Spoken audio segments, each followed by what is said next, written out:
Welcome back to Write, Writer, Write. I'm your host, Deborah Froese. Today we're going to take a look at something essential to writing, and that's your voice. Do you ever wonder what it is exactly, and what's the difference between author voice, narrative voice, and character voice? In this episode, we'll compare them side by side so you can see how they all fit together. First off, what is voice? It can mean sound, like a person's speaking voice or a musical instrument, or it can mean expression. For writers, voice is personality expressing itself through language. It's how your worldview shows up on the page through word choice, rhythm, attitude, and the way you shape meaning. Before we go further, a quick note, because voice is often confused with point of view. Point of view is the camera position. It defines who is telling the story and what information the reader is allowed to have through that perspective. Voice is what the storytelling sounds like when we look through that camera.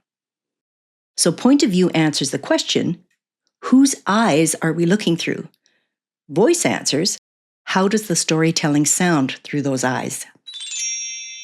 Today we'll talk about three forms of voice: author voice, the foundation of your writing, essentially your fingerprint; narrative voice, that same fingerprint layered with the narrator you choose that shapes how the story is told; and character voice, your fingerprint again, layered with each cast member. This gives every person on the page their own distinct sound through their tone, cadence, vocabulary, and worldview. Voice can become confusing the more you think about it, especially when you're dealing with more than one voice. So let's take a closer look at how each of these three types of voices work. Your author voice is your writing fingerprint. It reflects your natural blend of word choice, sentence structure, rhythm, and worldview. You can think of it like the sound of your mind speaking on paper. It's your go-to way of expressing yourself. As your writing skills improve, your voice will change and grow too, but it'll still bear the mark of your personality. Author voice comes through most clearly in personal writing, like journals, diaries, letters, blog posts, personal reflections. In published work, you'll find it most apparent in nonfiction and creative nonfiction, places where the writer speaks directly to the reader. Think essays, prefaces, acknowledgments, forewords, and epilogues, or author's notes.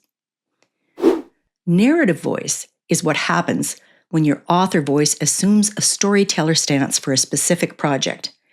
Even when the narrator is you, as in memoir or other forms of nonfiction, you're still making choices about the role you're playing on the page, the tone you're using, what you notice, what you emphasize, and what you leave out.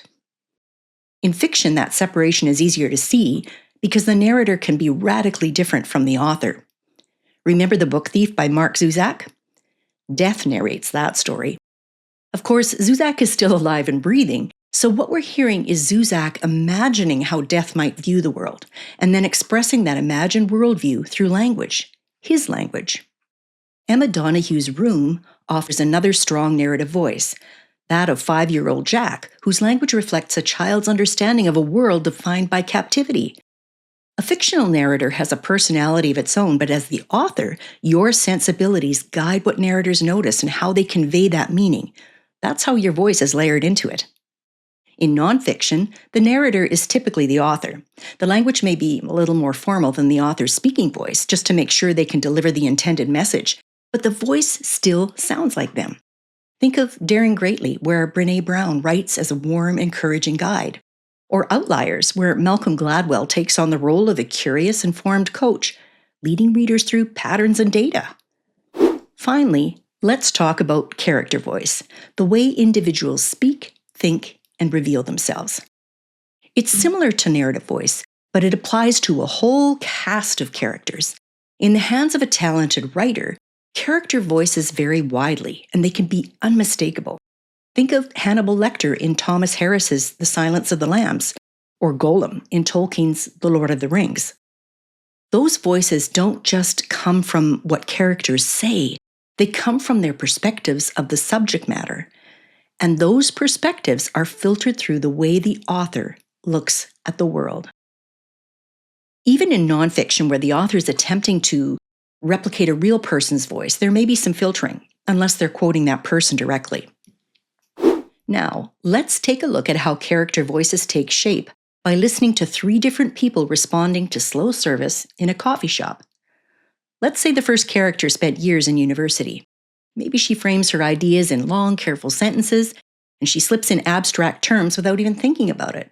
She might say something like, "This line has become a study in bottlenecks. One friendly conversation, and the whole system slows to a crawl." The second character, who works double shifts just to stay afloat, speaks quickly and plainly. "It's taking forever. Can we just get the drinks moving?" The third character was raised in a family with an evening ritual of storytelling. She can't resist turning even the smallest event into a colorful commentary. "I've aged 3 years in this line. By the time I get my coffee, it'll be a commemorative latte." Background and experience give characters a distinct voice. Pay attention to those influences. Each of your characters won't just talk differently from one another. They'll sound like fully realized people. With all this talk about voice, it's worth remembering that just because your writing feels like you and sounds like you to you doesn't mean it's perfect or untouchable. Sometimes what a writer defends as voice is really just a bundle of ingrained habits that might not deliver quite the way you think they do. True voice doesn't always follow grammar rules. Fragments, long winding sentences, repetition, any of these can create the rhythm of your style. But if they make the writing clunky or confusing, they stop serving your voice and start cramping it. That's where editors come in. A good editor won't dull your style. They'll help you sharpen it. They'll point out where your choices bring life to the page and where they get in the way. In the end, an editor's job is to protect both your authenticity and your reader's experience. Your author voice is the foundation of all your writing, your fingerprint. Narrative voice is a storyteller, layered with that fingerprint. With character voice, each unique cast member is layered with your fingerprint for distinct ways of being, while still reflecting you. Voice isn't just one thing to master. It's the blend of you, your storyteller stance, and all the characters you bring to the page. Thanks so much for joining me today. For more reflections on skill, storytelling, and writing with purpose, you can find me on Substack. The link is in the show notes. Until next time, write, writer, write.